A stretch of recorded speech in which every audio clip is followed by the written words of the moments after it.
இவ்வளவு செலவு பண்ணணும், மாவட்ட அளவுல இவ்வளவு பேருக்கு இவ்வளவு ரூபாய் கொடுக்கணும் அப்படிங்கிறதுக்கான அந்த பணம் மாவட்டந்தோறும் கொண்டு செல்லப்பட்டு விட்டது. டிஎம்கேவை பொறுத்த வரைக்கும் நாம சொல்றேன், ரொம்ப நம்பகத்தகுந்த வட்டாரங்கள்ல எனக்கு தெரிஞ்சது 6 மாதம் முன்னாலேயே டிஎம்கே எல்லா மாவட்டங்களுக்கும் கொண்டு போய் சேர்த்துடுச்சு. ஒரு ஒரு ஜீப்ல நிறைய சூட் கேஸா இருக்கு, எல்லாம் சூட் கேஸ். ஒரு தேர்தல் அதிகாரி ஸ்டாப் பண்ணிட்டாரு, போக்குவரத்து பறக்கும் படை அதிகாரி. வாக்காளர் பட்டியல்ல ஏதோ திருத்தங்கள் பண்றது, பக்கத்து மாநிலத்துல இருந்து இஸ்லாமியர்களை கூட்டிட்டு வந்து குளத்தூர்ல உட்காத்தி வைக்கிறது, அவங்களுக்கு வாக்காளர் அட்டை இங்க கொடுக்கறது, இதெல்லாம் பண்றாங்களா இல்லையா? 935 வாக்காளர்கள் அங்கே சேர்க்கப்பட்டிருக்கிறார்கள். அதாவது அவ்வளவுதான் அப்படின்னு நான் நினைக்கல, இதை விட அதிகமாக கூட இருக்கலாம் அப்படின்னு தான் நான் நினைக்கிறேன். இந்த சட்டம் ஒழுங்கு ப்ராப்ளம் இருக்கு, போதைப் பொருள் கலாச்சாரம் இருக்கு, பாலியல் குற்றச்சாட்டு இருக்கு, பட்டியலின மக்கள் மீது வன்கொடுமை ப்ராப்ளங்கள் இருக்கு. இது எல்லாத்தையுமே நீங்க பாருங்க, இங்க டிஎம்கே காரன் தான் இருப்பான். டிஎம்கே காரனுடைய பேர் தான் எல்லா இடத்துலயும் முன்னணியில இருக்கு. யாருக்குமே இந்த கொள்கை பிடிப்பு அப்படிங்கிறது கிடையாது. பிரேமலதாவுக்கெல்லாம் கொள்கை பிடிப்பெல்லாம் கிடையாது. விஜயகாந்த் கட்சிக்கு, இன்னைக்கு இருக்கிற விஜயகாந்த் கட்சிக்கு அவங்களுக்கு என்ன ஒரு தற்காலிக லாபம், அதாவது பையன் எம்பி ஆயிரணும் அப்படின்னு ரொம்ப முயற்சி பண்ணாங்க. பாவம் 3000 வாக்குகள்ல அவர் தோத்து போயிட்டாரு.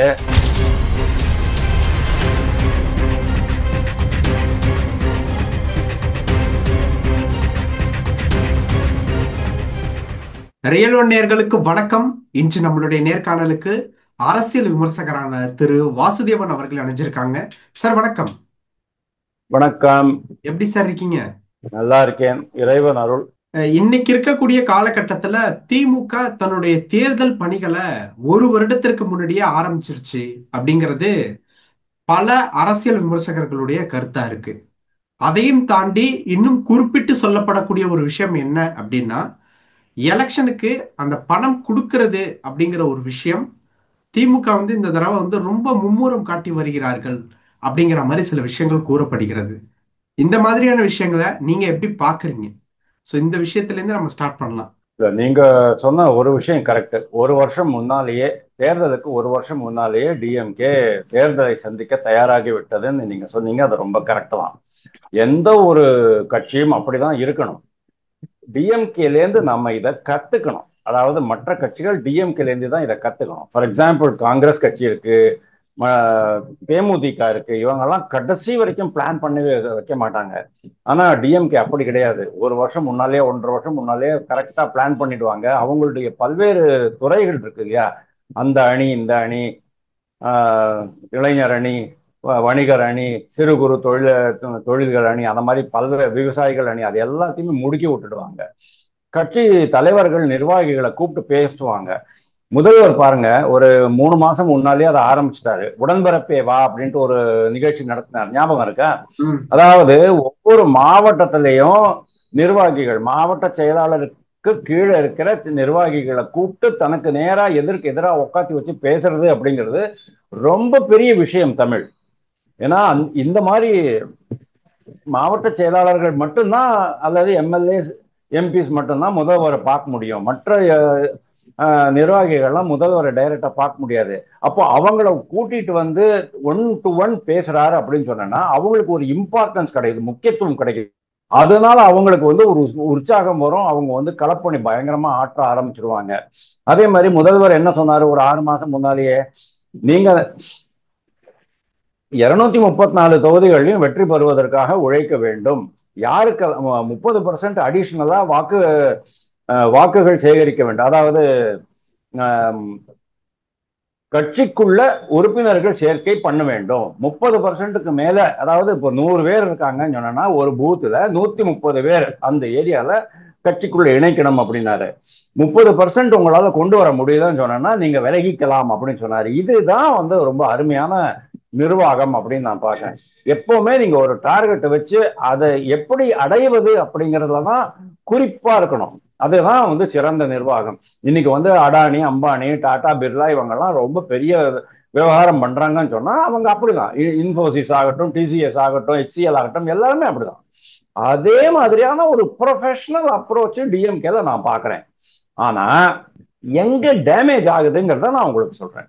டிஎம்கே வந்து என்ன பண்ணணும், தான் என்னென்ன பண்ணியிருக்கோம் இந்த 4 வருஷத்துல 4.5 வருஷத்துல மக்களுக்கு என்னென்ன உதவி பண்ணியிருக்கோம், நல்ல நலத்திட்டங்கள் கொண்டு வந்திருக்கோம் அப்படிங்கிறத பேசி அதை மக்களுக்கு எடுத்துக்கிட்டு போய் வாக்கு சேகரிக்கிறது இம்பார்ட்டன்ட்.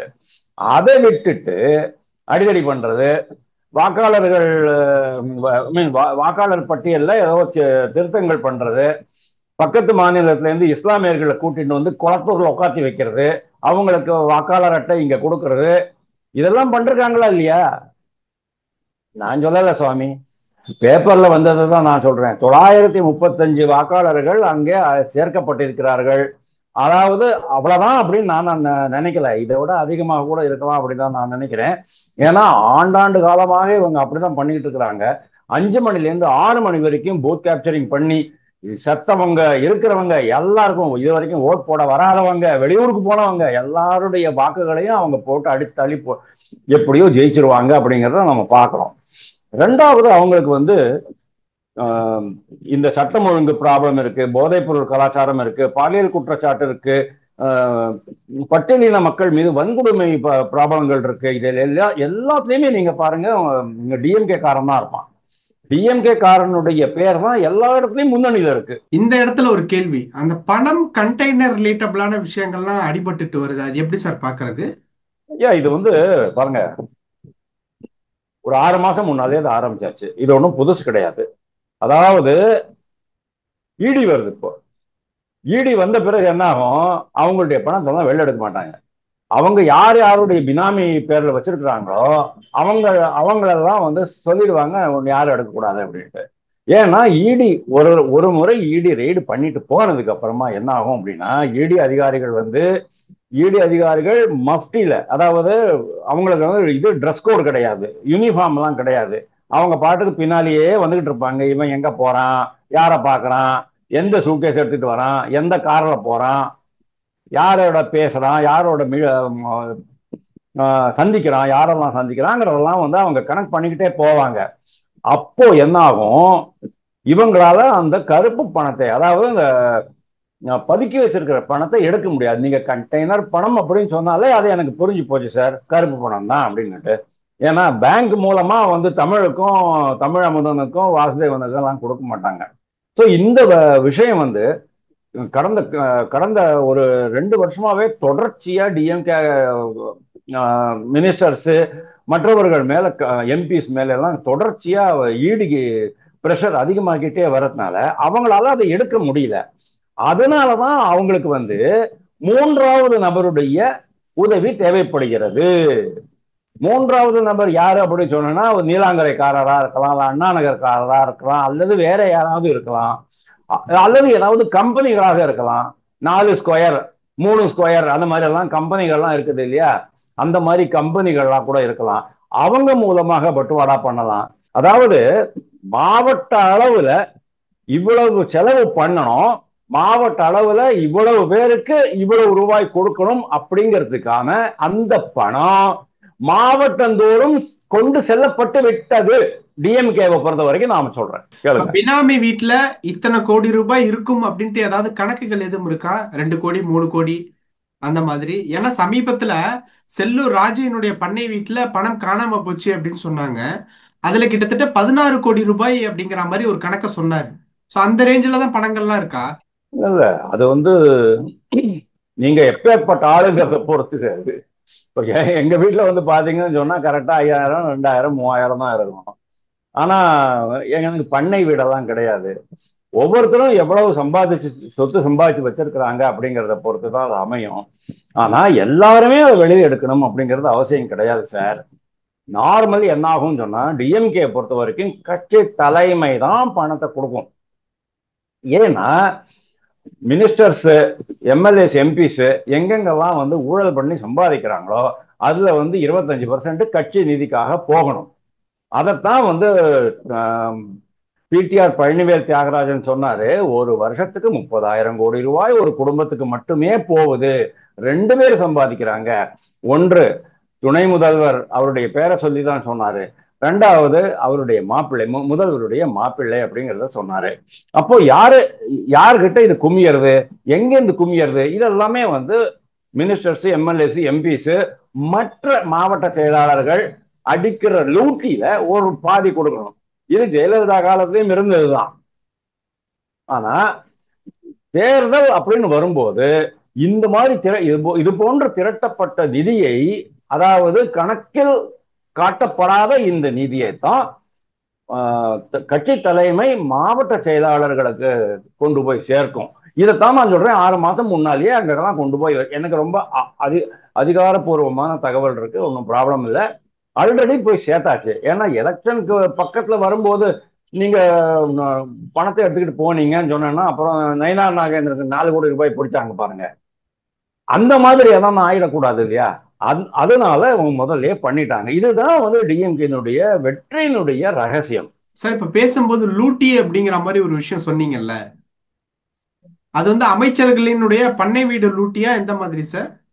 அது இல்ல, லூட்டி அப்படிங்கிறது நார்மலி வந்து உங்களுடைய கான்ட்ராக்ட்ல தான் இருக்கும். ஃபார் எக்ஸாம்பிள், நீங்க 4 கோடி ரூபாய் பட்ஜெட் போடுறீங்க, 3 கோடி 26 லட்சம் பட்ஜெட், அதுக்கப்புறமா ஒரு 85,000 கோடி, கிட்டத்தட்ட 4 கோடியே 10 லட்சம் ரூபாய்க்கு பட்ஜெட் போடுறீங்க. அந்த பட்ஜெட்ல நியர் அபவுட் 60 to 70,000 crores உங்களுக்கு பர்ச்சேஸ் தான் இருக்கும், கான்ட்ராக்ட்ஸ் தான் இருக்கும், முதலீட்டு செலவினங்கள் இருக்கும். முதலீட்டு செலவினங்கள் பிளஸ் அரசு நுகர்வு பொருட்கள் வாங்குவதற்கான செலவினங்கள் அது மாதிரி இருக்கும். அங்கெல்லாம் நீங்க கான்ட்ராக்ட் கொடுப்பீங்க. ஊரக வளர்ச்சித்துறை, சாக்கடை கட்டணும்பா, ரோட போடணும்பா, எல்லாத்துலயுமே கான்ட்ராக்ட் தான். குடிநீர் வழங்கணும்பா, அதையும் கான்ட்ராக்ட் தான். மரங்கள் வெட்டணும்பா, அதையும் கான்ட்ராக்ட். தெருநாய்களை பிடிச்சி இங்க இருக்கிற தெருநாயை பக்கத்து வீட்டுல கொண்டு போய் விடுவான், அதுக்கு வந்து கருத்தடை ஆபரேஷன் பண்ணுவான். இதுல கூட அவங்களுக்கு வந்து கமிஷன் கிடைக்கும், கான்ட்ராக்ட் கிடைக்கும், கமிஷன் கிடைக்கும். எங்கெங்கெல்லாம் கான்ட்ராக்ட் இருக்கோ அங்கெல்லாம் கமிஷன் கிடைக்கும். அங்க இருந்து சம்பாதிச்ச அமௌண்ட் தான் இது. அதாவது இது வந்து நேரா ஒரு எம்எல்ஏக்கு எவ்வளவு சம்பளம், 1.25 லட்சம் ரூபாய் சம்பளமா இருக்கும். அதுக்கப்புறமா ஒரு 20-30,000 ரூபாய் மற்ற சலுகைகள்லாம் இருக்கும், அவ்வளவுதான். தவிர இது ஒன்றும் ஒரு பெரிய அமௌண்ட் கிடையாது. அதே மாதிரி மத்திய எம்பிஸ்க்கெல்லாம் என்ன ஆகும், அந்த தொகுதி வளர்ச்சி, தொகுதி மேம்பாட்டு தொகை அப்படின்ட்டு ஒரு 10 லட்சம் கொடுக்குறாங்க. 10 லட்சம் இல்ல, 1 கோடியோ 2 கோடியோ கொடுக்குறாங்க. அதுல வந்து இவங்க என்ன பண்ணுவாங்க, ஒரு நிழல் குடை கட்டுறேன் அப்படிம்பாங்க, 4 கம்பம் வச்சு மேல ஒரு டின் ஷீட்டை போட்டுருவாங்க, தகர கொட்டாயை போட்டுவிட்டு 10 லட்சம் செலவுன்னு எழுதி காமிச்சிருவாங்க. இப்படிதான் கருப்பு பணத்தை இவர்கள் உருவாக்குகிறார்கள். இதைத்தான் வச்சுக்கிட்டு அவங்க தேர்தலை சந்திக்கிறாங்க. சோ டிஎம்கேல வந்து நேர்மையா தேர்தலை சந்திக்கிறதே கிடையாது. ஒண்ணு மக்களுக்கு பணம் கொடுக்கணும், அப்படி இல்லைன்னா பட்டியல அடைச்சு இது பண்ணணும். அப்படி இல்லைன்னு சொன்னா மிரட்டி பூத் கேப்சர் பண்ணி கள்ள ஓட்டு போட்டு பண்ணணும்.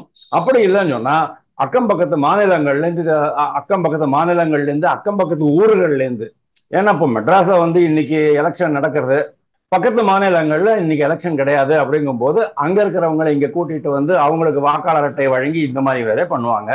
இதைத்தான் வந்து ராகுல் காந்தி வந்து ஓட் சோர் அப்படின்னாரு, அதாவது வாக்கு திருட்டு அப்படின்னாரு. வாக்கு திருட்டுங்கிறது காங்கிரஸும் டிஎம்கேயும் காலங்காலமாக பண்ணிக்கிட்டு இருக்கிற ஒரு சமாச்சாரம் தான். அது இப்போ ராகுல் காந்தி மூலமாவே வெளியில வந்திருக்குங்கிறது ரொம்ப ஆச்சரியமா இருக்கு எனக்கு. ஓகே சார், அந்த கண்டெய்னர் ரிலேட்டபிளான பணங்கள் வந்து உலாவிக்கிட்டு இருக்கா, இல்ல எந்த இடத்துல போய் இறங்கணுமோ அந்த இடத்துல இறங்கிடுச்சா? இந்த உலாவிக்கிட்டு இருக்காங்கிற வார்த்தையெல்லாம் நீங்க விடாதீங்க. அதெல்லாம் அப்படியே உலாவிக்கிட்டு இருக்குமா? அப்படி கிடையாது.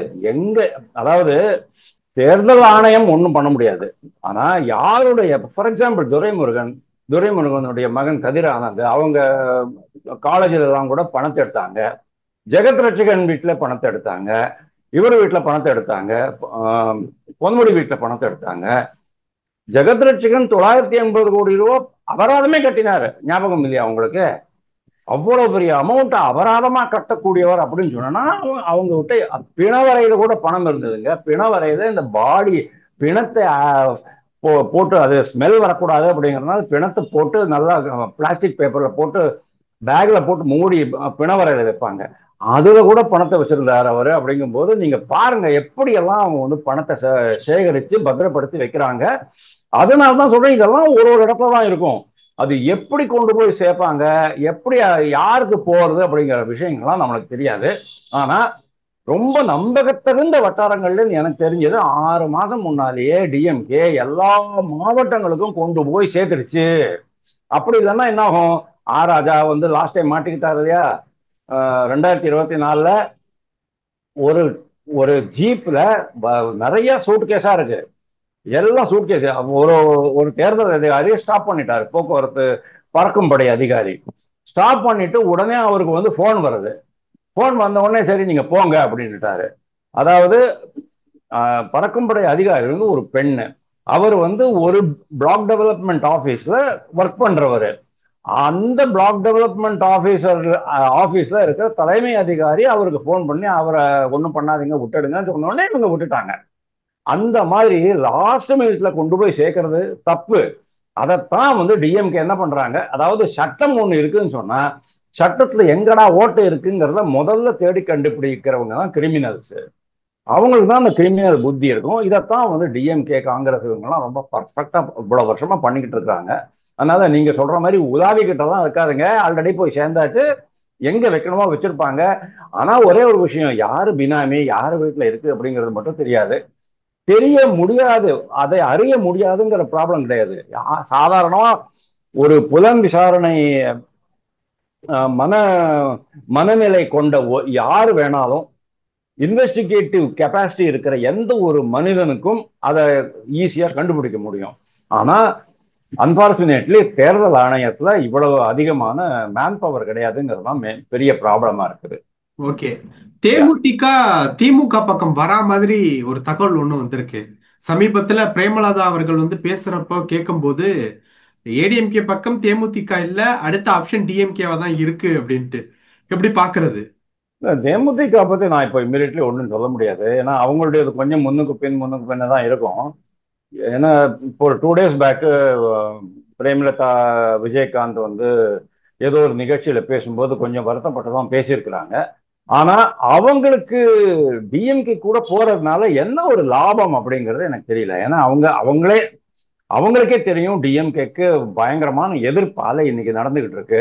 In addition to that